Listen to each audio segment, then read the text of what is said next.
Okay, you're probably noticing that the Japanese techniques aren't that, not that deep, but well, with Muda, they take it a bit deeper than we might have thought in the beginning. But they're also actually kind of simple in many ways. Now, this example here is going to be of a checklist, or what they might call a check sheet.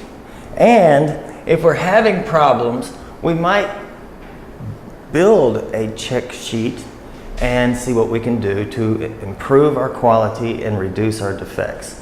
So at a hotel, we might listen to the customers. Did you like, well, there was this, there was that, and so we might say, hey, we need to build, work on our quality. So the manager of the hotel, which I don't think they do this. I know of one hotel that does this, but the hotels could really benefit from this. The manager might go do a random inspection on rooms that have been cleaned by the staff, and also listening to the complaints, which might give the manager what to look for first.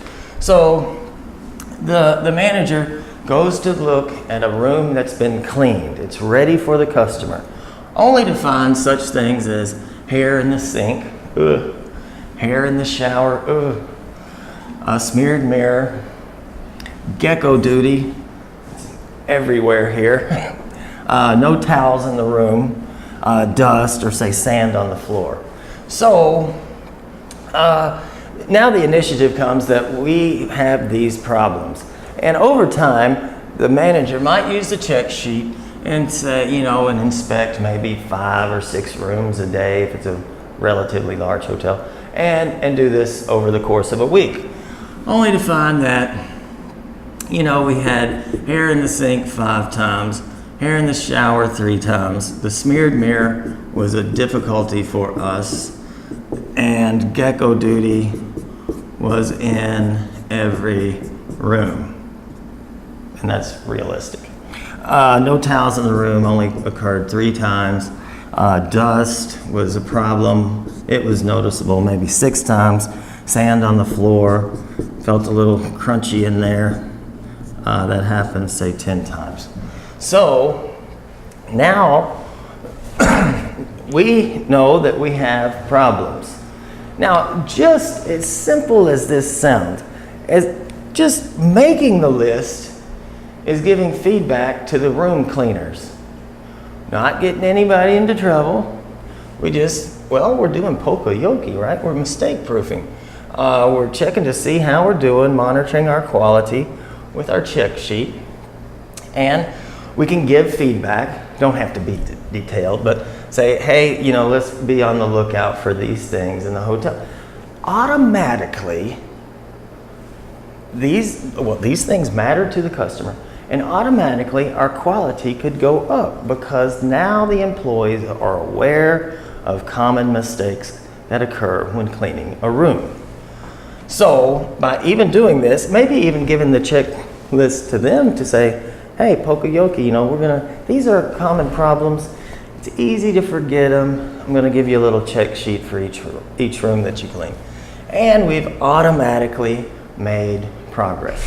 Now, the interesting thing about the check sheet is that it's also a bar chart, because all we have to do is flip it over and we have our bar chart. In a way, this is an example. We see this.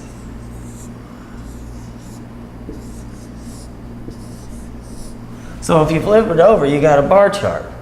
And then we could turn that, okay, so we see what we got. Gecko duty is our biggest problem. Smeared mirrors is our next biggest problem. So we can actually put it up like this and put it in order. This one goes here. I think this one goes here. And this one goes here, and so on. So now we can see that our biggest problem is the geckos and the smeared mirrors and sand. So if we can correct even these first two, we probably corrected 50% of our poor quality issues.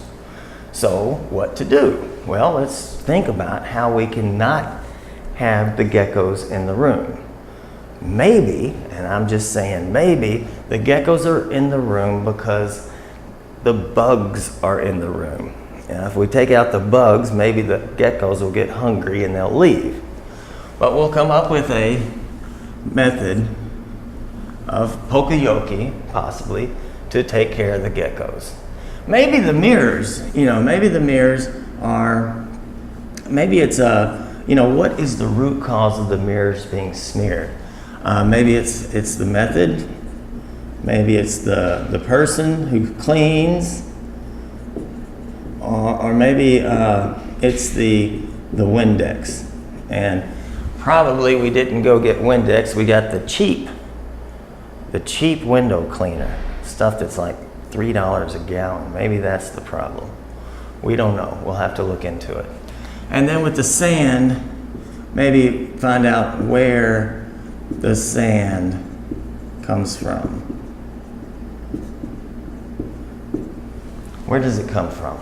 At our house, we had sand issues, big time, sand everywhere.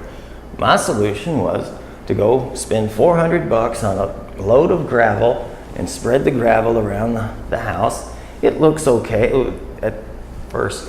Now there's weeds growing up, but it looked a little bit better, and now we don't have nearly as much sand as we had. So here we're not only are we doing poka-yoke and giving the employees, here's our problems, here's how much they occurred. We get our little bar chart that tells us what's going on, and then we put the bar chart in order.